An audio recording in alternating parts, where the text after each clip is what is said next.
A little bit earlier, Hallie, we had the opportunity to speak to Jack Schlossberg. Notably, he is, of course, the grandson of John F. Kennedy Jr., a cousin of Robert F. Kennedy Jr., who made headlines today. NBC News reporting that Kennedy is expected to drop out of the race and endorse former President Trump as early as this week. And only a short time ago, I had a chance to speak to Schlossberg, a first-time delegate at this Democratic National Convention, about his thoughts regarding that news. Take a listen. NBC News is reporting that your cousin, Robert F. Kennedy Jr., is preparing to drop out of the race and to endorse Donald Trump perhaps as soon as this week. Your reaction to that? Well, I'm not going to react on that until anything happens. So then, do you think, I guess if you're not going to react to that until anything happens, just broadly speaking, do you think he has any interest in serving as President of the United States? My cousin, yeah. You'd have to ask him that. I can't really speak to his mental status. And then just broadly speaking, Donald Trump has floated the idea of having your cousin, RFK Jr., as a possible member of his administration if he were to drop out. Do you think he would serve America well in a Trump administration? I can't predict the future, but what I will say is I wouldn't be surprised if he was working for President Trump at some point. Why? Or in the past. Well, I think it's clear that their interests align.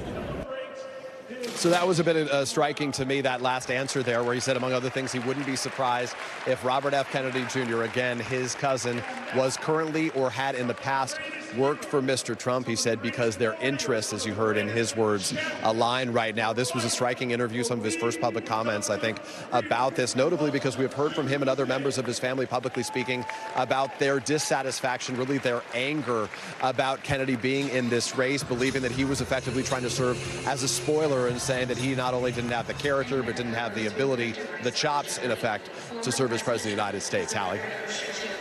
You know, people, I think, of the, generation that'll get out there, get online, get on TikTok, et cetera, might know Jack Schlossberg because he is somebody who has a pretty big following online. And you talk to him about young voters, too, right, Peter? Yeah.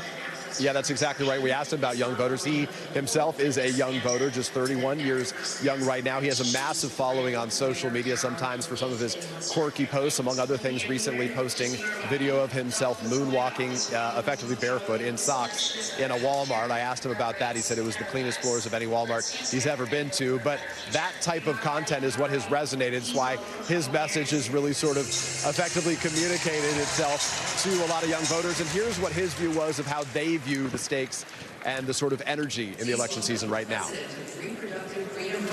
What do you say to young voters who may have been disillusioned by a Biden-Trump race and now are reconsidering getting engaged in this elections process? I think the amount of enthusiasm among young voters, at least in my experience, off the charts. People are really excited to elect Kamala Harris. There are differences between the parties that young people can identify themselves, whether it's reproductive rights, economic opportunity, or civil rights. I think young people are going to be the difference in this election and put Kamala Harris in the White House.